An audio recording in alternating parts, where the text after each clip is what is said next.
नमस्कार,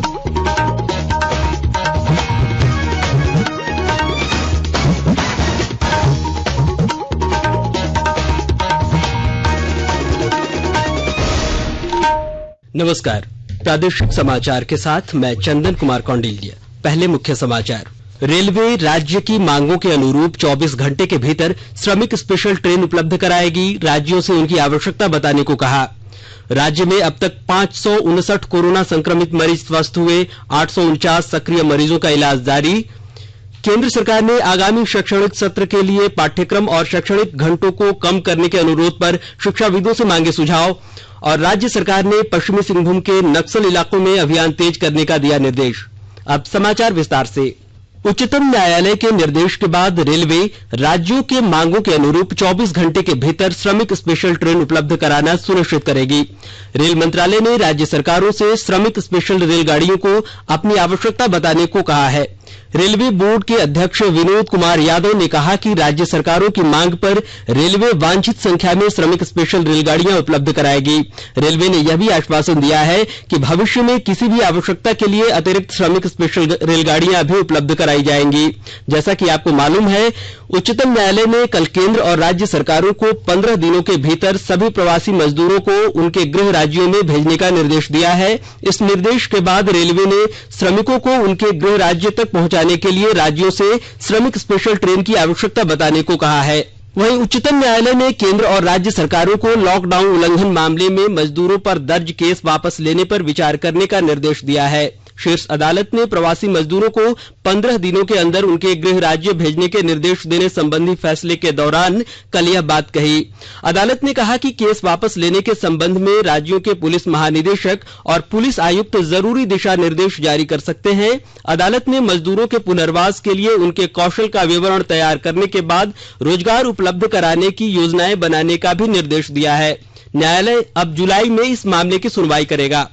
इधर राज्य में अब तक 559 कोरोना संक्रमित मरीज स्वस्थ होकर घर लौट चुके हैं, जबकि 849 सक्रिय मरीजों का विभिन्न अस्पतालों में इलाज जारी है।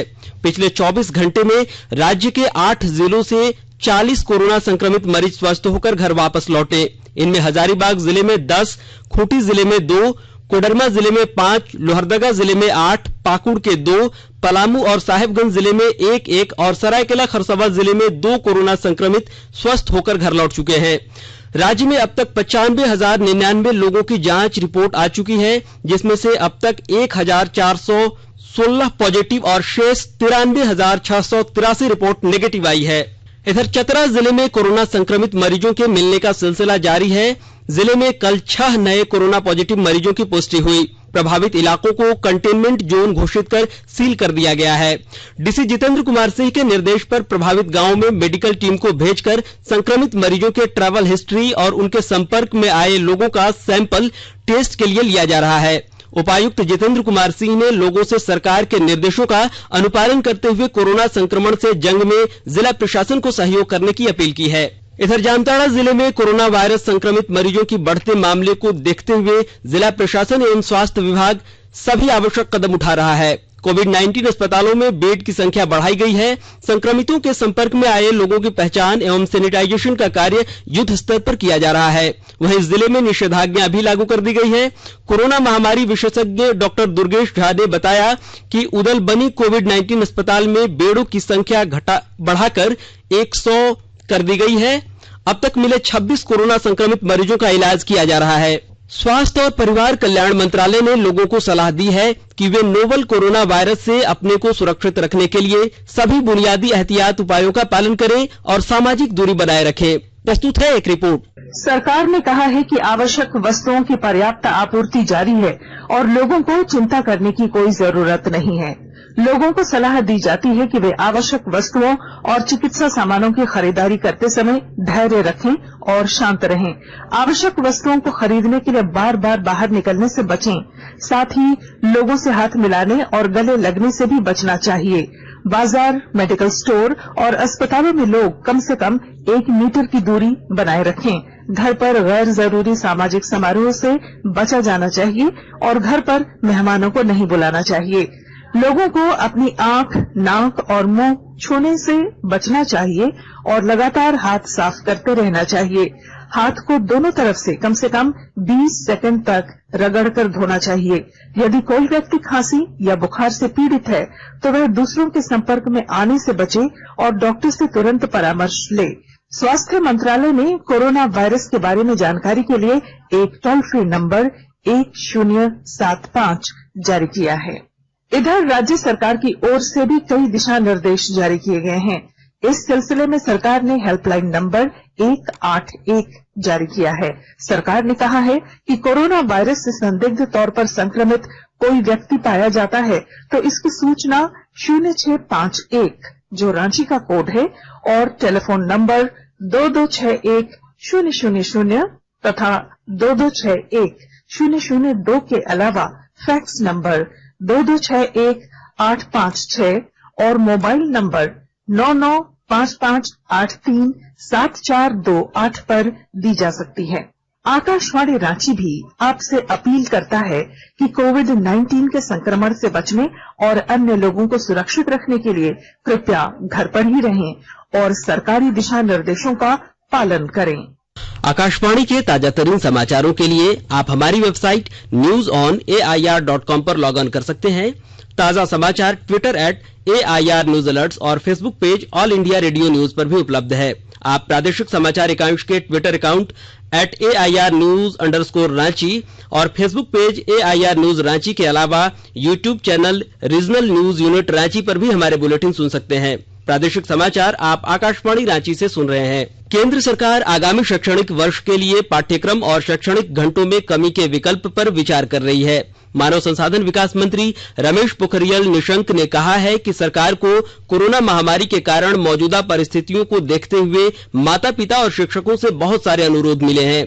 एक ट्वीट में श्री निशंक ने सभी शिक्षकों और शिक्षाविदों से अपील की है कि वे अपने विचार मानव संसाधन विकास मंत्रालय के ट्विटर और फेसबुक पेज पर #syllabus for students 2020 के जरिए भेज सकते हैं, जिससे निर्णय लेते समय उनके सुझाव भी शामिल किए जा सके। राष्ट्रीय महिला आयोग ने स्वास्थ्य मंत्रालय से कोविड-19 महामारी के दौरान गर्भवती महिलाओं को समुचित चिकित्सा व्यवस्था उपलब्ध कराने की मांग की है। आयोग की राष्ट्रीय अध्यक्ष रेखा शर्मा ने केंद्रीय स्वास्थ्य मंत्री डॉक्टर हर्षवर्धन को पत्र लिखकर कहा है कि कोरोना संकट में प्रसूति सेवाओं के लिए पर्याप्त एम्बुलेंस उपलब्ध नहीं होने की शिकायत मिली और अस्पताल में भर्ती करने से इनकार करने के भी मामले आए हैं। आयोग की अध्यक्ष ने मंत्री से इस मामले में हस्तक्षेप करने का आग्रह किया है। उन्होंने स्वास्थ्य मंत्रालय से सभी राज्य और केंद्र शासित प्रदेशों के स्वास्थ्य विभागों को गर्भवती महिलाओं के लिए गैर कोविड एम्बुलेंस सेवाएं और अलग से बिस्तर आवंटित करने का अनुरोध किया। साहिबगंज जिले में लोग आरोग्य सेतु ऐप अपने मोबाइल पर अपलोड कर रहे हैं। जिले के कृषि पदाधिकारी उमेश तिर्की ने अपने मोबाइल पर आरोग्य सेतु ऐप डाउनलोड कर दूसरों को भी इसकी जानकारी दी। जिला कृषि पदाधिकारी उमेश तिर्की साहिबगंज जिला से बोल रहा हूँ। मैंने आरोग्य सेतु ऐप लोड किया है और इस ऐप से मुझे बहुत लाभ हुआ है। यह ऐप मैंने अपने दोस्तों अपने अन्य पदाधिकारियों एवं कर्मचारियों एवं अपने रिश्तेदारों को भी ऐप लोड करने के लिए सुझाव दिया है। इस ऐप से मुझे यह पता चल जाता है कि मेरे अगल बगल में कोरोना मरीज हैं। कुमार मंडल, ग्राम दलाही, कल्याण चक का निवासी हूँ। मोबाइल ऐप के जरिए कोरोना वायरस का पता चल जाता है और हम सुरक्षित महसूस करते हैं। ऐप से जुड़ने से लोगों को और फायदा है कि जो महामारी की समस्या है उससे पहले पता चल जाता है। बोकारो जिले के उपायुक्त मुकेश कुमार की मध्यस्थता में बोकारो औद्योगिक क्षेत्र विकास प्राधिकरण बियाडा के उद्यमियों और बोकारो स्टील प्लांट प्रबंधन के बीच कार्यादेश को लेकर सहमति बन गई। इससे कुशल प्रवासी श्रमिकों को बियाडा के उद्योगों में काम मिलने में आसानी होगी। जिला प्रशासन द्वारा तैयार किए गए डाटा के अनुसार बोकारो जिले में आए प्रवासियों में 13,000 श्रमिक किसी न किसी तकनीकी कार्य में कुशल हैं, जिन्हें रोजगार दिलाने के लिए जिला प्रशासन ने बियाडा के उद्यमियों के साथ विचार विमर्श किया था। उद्यमियों ने अपनी समस्या बताकर कहा था कि बियाडा के ज्यादातर उद्योग बोकारो स्टील प्लांट के कार्यादेश पर निर्भर हैं। प्रबंधन द्वारा कार्यादेश नहीं दिए जाने के कारण उनके उद्योग लगभग बंद से पड़े हैं। इधर उपायुक्त मुकेश कुमार ने बताया कि बोकारो स्टील प्रबंधन ने आश्वस्त किया है कि बियाडा के उद्यमियों को आवश्यकता अनुसार कार्य आदेश दिया जाएगा। हजारीबाग जिले के उपायुक्त डॉक्टर भुवनेश प्रताप सिंह ने कहा है कि जिले में 42,000 मजदूरों को एक सप्ताह के भीतर रोजगार उपलब्ध कराने की हर संभव कोशिश की जाएगी। उन्होंने बताया कि लॉकडाउन के दौरान जिले में अब तक 60,000 लोग लौटे हैं। इनमें से 42,000 प्रवासी मजदूर हैं। उन्होंने सभी प्रखंड विकास पदाधिकारियों एवं पंचायतों के मुखियों को वीडियो कॉन्फ्रेंसिंग कर प्रत्येक गांव में 5-5 योजनाओं को शुरू करने का निर्देश दिया। उपायुक्त ने बताया कि अब तक 16,000 की स्किल मैपिंग कर ली गई है। इसमें 2,200 मजदूर कुशल हैं। इनकी क्षमता के आधार पर रोजगार देने का प्रयास किया जा रहा है। इधर मनरेगा के तहत बिरसा हरित गांव एवं नीलांबर पीतांबर जल समृद्धि योजना के तहत जिला के सभी प्रखंडों में काम प्रारंभ हो गया है, जिसमें मजदूरों को रोजगार मिल रहा है। गिरिडीह जिला लॉकडाउन के दौरान गरीबों असहायों को भोजन कराने में राज्य भर में अव्वल रहा है। जिले में सामुदायिक किचन, मुख्यमंत्री दीदी किचन, दाल भात केंद्र के द्वारा लगभग 44 लाख लोगों को भोजन कराया गया है, जिसमें 30 लाख लोगों को Jharkhand state livelihood promotion society की स्वयं सहायता से जुड़ी महिलाओं ने भोजन उपलब्ध कराया। JSLPS गिरिडीह DPM संजय कुमार गुप्ता ने बताया कि लॉकडाउन में महिलाओं ने 3 लाख मास्क भी तैयार किए। स्वयं सहायता समूह की महिलाओं ने 1,90,000 बोतल सैनिटाइजर भी तैयार किया। इधर गिरिडीह के जिला आपूर्ति पदाधिकारी डॉक्टर सुदेश ने बताया कि गिरिडीह जिला प्रशासन लॉकडाउन में किसी को अनाज का अभाव नहीं होने देगा। प्रत्येक दिन 21,000 से अधिक लोगों को भोजन कराया जा रहा है। राज्य सरकार ने पश्चिमी सिंहभूम जिले के नक्सल इलाकों में नक्सलियों के खिलाफ अभियान तेज करने का निर्देश दिया है। जिले के पुलिस अधीक्षक इंद्रजीत मेहता ने बताया कि पुलिस ग्रामीणों की सुरक्षा के साथ कोई समझौता नहीं कर सकती है और नक्सलियों से उनकी सुरक्षा के लिए हर संभव कदम उठाएगी। ग्रामीणों ने सुरक्षा की मांग की है माओवादियों से। निश्चित रूप से उनकी सुरक्षा के लिए हम लोग प्रतिबद्ध हैं और सुरक्षा उनका अधिकार है। उनको सुरक्षा प्रदान करने के क्रम में ही हम ऑपरेशन करते हैं और उसी में हमारी शहादत भी हुई है। तो निश्चित रूप से उनके इस अधिकार का, उनकी इस मांग का हम लोग सम्मान करते हैं। हम लोग लगातार उस क्षेत्र में नक्सलियों के खिलाफ अभियान चला रहे हैं। अगर आवश्यकता पड़ी तो उस क्षेत्र में हम लोग पुलिस कैंप की स्थापना के लिए अपने पुलिस मुख्यालय से इस पर विचार विमर्श करेंगे, उनको पत्राचार भी करेंगे। धनबाद जिले में लौटे प्रवासी मजदूरों को जिला प्रशासन मनरेगा और अन्य क्षेत्रों में रोजगार उपलब्ध कराने का हर संभव प्रयास कर रहा है और जानकारी दे रहे हैं हमारे धनबाद संवाददाता। वैश्विक महामारी कोरोना तथा देश भर में लगाए गए लॉकडाउन के चलते हजारों की संख्या में प्रवासी मजदूर अपने घरों को लौटे हैं। मनरेगा के जरिए शासन प्रशासन इन मजदूरों को संकट में उबारने और रोजगार का साधन उपलब्ध कराने का हर संभव प्रयास कर रहा है। प्रशासन वैसे मजदूरों जिन्होंने क्वारंटीन का वक्त पूरा कर लिया है को मनरेगा के तहत रोजगार देने में जुटा है। 7 जून के आंकड़े बताते हैं कि धनबाद जिले में 27,220 मजदूरों को मनरेगा के तहत रोजगार दिया जा चुका है तथा अब तक 4,90,000 मानव दिवस सृजित किए गए हैं। इस माह के अंत तक प्रवासी मजदूरों के लिए 14,50,000 मानव दिवस सृजित करने का लक्ष्य रखा गया है। अजय कुमार सिन्हा, आकाशवाणी समाचार, धनबाद। गिरिडीह जिले के गांवा थाना क्षेत्र के मंझने गांव में कल एक कुएं से एक महिला और उसके 3 बच्चियों का शव बरामद हुआ। अनुमंडल पुलिस पदाधिकारी नवीन कुमार सिंह ने बताया कि शव को कुएं से निकाल लिया गया है। उन्होंने बताया कि सभी मृतक एक ही परिवार के हैं। 24 घंटे में महिला समेत 4 लोगों की मौत की यह दूसरी घटना है। इधर मृतका की मां ने अपने दामाद पर बेटी व 3 बच्चियों की हत्या का आरोप लगाया है। मौसम विभाग ने अनुमान लगाया है कि अगले 48 घंटों में राज्य में मानसून प्रवेश कर जाएगा। कल से बादल छाएंगे और छिटपुट बारिश भी होगी, जबकि 12 जून को पूरे राज्य में बारिश का पूर्वानुमान है। मौसम वैज्ञानिक अभिषेक आनंद ने बताया कि बंगाल की खाड़ी के अधिकांश हिस्सों में मानसून आ चुका है और यह ओडिशा, झारखंड और पश्चिम बंगाल होते हुए उत्तर पूर्व के अन्य राज्यों में भी प्रवेश कर जाएगा। इधर साहिबगंज में पिछले 24 घंटे में भारी बारिश हुई है। और अब संक्षिप्त खबरें।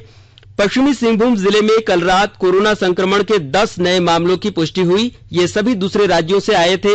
जिले के उपायुक्त अरवा राजकमल ने बताया कि सभी मरीजों का कोविड-19 अस्पताल में इलाज किया जा रहा है। चतरा में लगातार मिल रहे कोरोना संक्रमित मरीजों के बाद भी लोग बचाव के प्रति गंभीर नजर नहीं आ रहे हैं, जिससे संक्रमण का खतरा और भी बढ़ गया है। लोग सोशल डिस्टेंसिंग का पालन नहीं कर रहे हैं।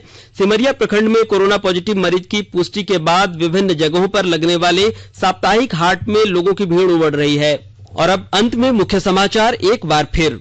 रेलवे राज्यों की मांगों के अनुरूप 24 घंटे के भीतर श्रमिक स्पेशल ट्रेन उपलब्ध कराएगी। राज्यों से उनकी आवश्यकता बताने को कहा। राज्य में अब तक 559 कोरोना संक्रमित मरीज स्वस्थ हुए। 849 सक्रिय मरीजों का इलाज जारी। केंद्र सरकार ने आगामी शैक्षणिक सत्र के लिए पाठ्यक्रम और शैक्षणिक घंटों को कम करने के अनुरोध पर शिक्षाविदों से मांगे सुझाव। और राज्य सरकार ने पश्चिमी सिंहभूम के नक्सल इलाकों में अभियान तेज करने का दिया निर्देश। इसके साथ ही आकाशवाणी रांची से प्रादेशिक समाचार का यह बुलेटिन समाप्त हुआ। नमस्कार। घर में रहिए, सुरक्षित रहिए और सुनते रहिए आकाशवाणी।